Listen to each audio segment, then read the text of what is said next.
Hi, good morning. This is Aine, Divine here. Have a look at the links below if you want to know more about me. And this is my lovely neighbour Cindy, who's agreed to sit for me this morning in her beautiful, is it traditional Malaysian costume? It's not really. I think it's my husband buy this one. I don't know whether he buy this one. Well, this is my favourite colour. It's gorgeous. So I don't know. I'm trying to organise the composition so it's good. But anyway, there we are. So we'll just have about 9 minutes of video, but I'll post the picture to the Facebook page once it's done. Might do a little bit another time too. You never know how we get on. So I'm really grateful to you, Cindy, for managing to come and sit. Your busy schedule. Okay.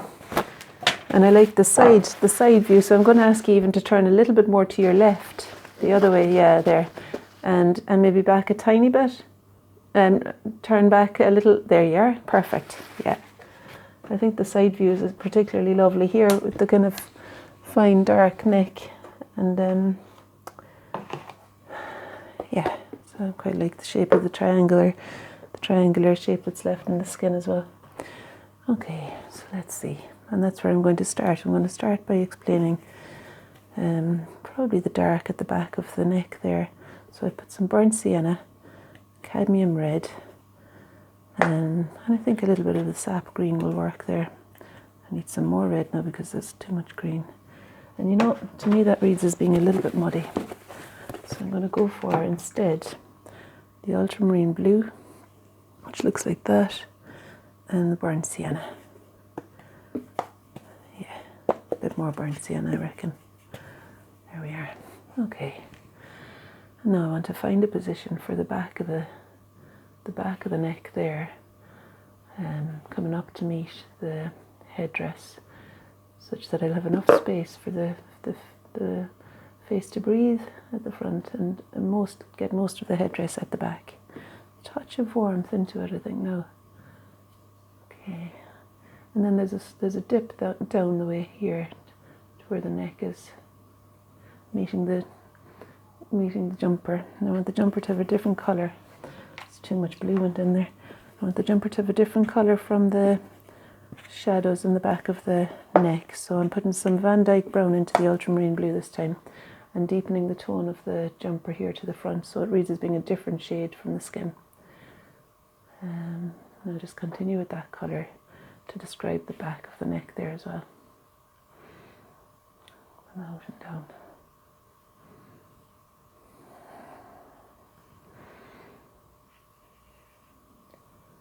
Yeah, that's all around the same level.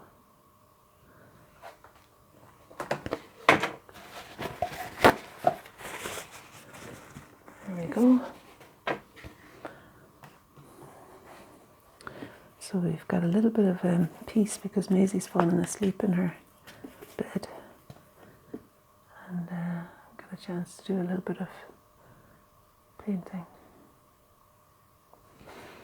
Okay, now I want to put some alizarin crimson into the colour, get that richness of the headdress, something like that. There's quite a lot of pigment going on. I think that's okay.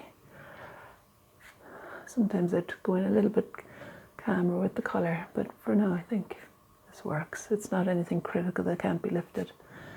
And being at the back of the head, it's, not as I say, not as critical. So I'm looking at the shape of the headdress, and it to me looks like a kind of a lozenge almond shape almost from here. I want to put some more burnt sienna in too, because there's this nice kind of brown quality to it. And I'm finding where the crown turns in relation to the back of the neck. There's a turn in the head here, and then it's pretty horizontal to, across to almost the front of the jumper.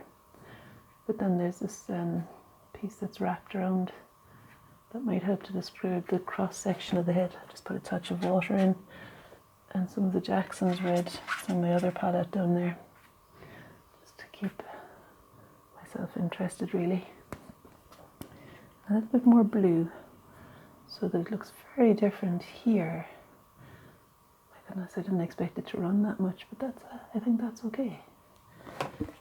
I want there to be the turn here where the ear meets the headdress, and it kind of comes up that kind of an angle.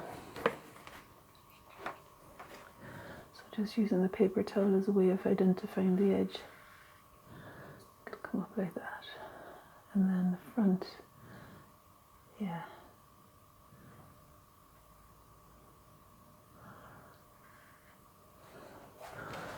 Something like that. It's not precisely accurate, but nothing needs to be set in stone really at this stage. Okay, I'm going to put a touch more of the blue because I like blue and brown. So the blue and burnt sienna and ultramarine blue for these darker patches back here as well. Although I think there's nearly enough in that section. Here we are. Now I'll get my 2-inch brush and I'm going to use the Prussian or phthalo blue actually. It's close enough, isn't it, to Cindy's top, so I think that might work. Because I want to do something a little bit free and lively again now. That took a bit of observation there. So I want to now do a bit of a splash and just explain the back of the body where the shadow is here too. So I've put a bit of ultramarine into that colour where it's light here and it's kind of anchoring down the back of the body, it's dark there.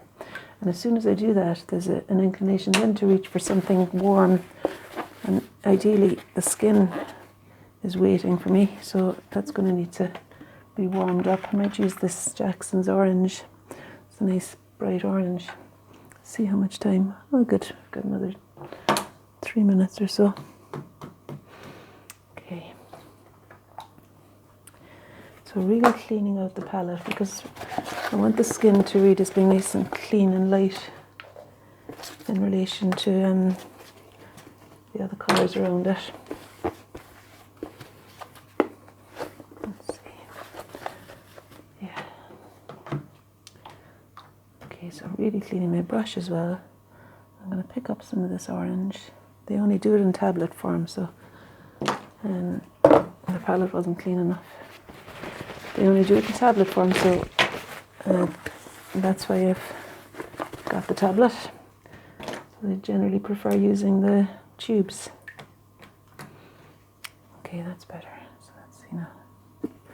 Okay, so there's our orange. It's just quite a nice colour, I think, to begin with. I'm going to try and find the underside because it picked up some of that shadow colour there, but it's fine because that's going to help me to describe the shadow that's underneath the jawline here. And that actually could do with having a bit more. I'm going to pick up that because it's going to drop and I want it to accumulate there rather than drop. Just let the corner of it soak up and then I can clarify the edge later on again. In the meantime, I'm going to find something to describe the underside of these lovely cheekbones and under the earlobe. Cindy, you came from Malaysia, is that right? Yeah. Uh-huh. And Cindy's a beautiful singer. I often hear her singing next door. Tina Turner, and got a powerful voice. Let's see. So I want to drop the jaw down a little bit further because it's lower at the front than at the back. So I'm just planting where I want the jaw to sit with the kind of alizarin crimson mixed in with the orange. And I'm going to continue with that colour to find more of the shadows that are in the area of the skin of the face. So like the eye socket area and even under the forehead here where the forehead stops and the space around it starts. I'm judging how far out the forehead comes in relation to the chin, and it looks true enough to me that the chin extends a little bit further than the forehead does. Okay, time to say goodbye. All right, Cindy. See you next time. I might do part 2 if Cindy's up for sitting again. Okay, see ya.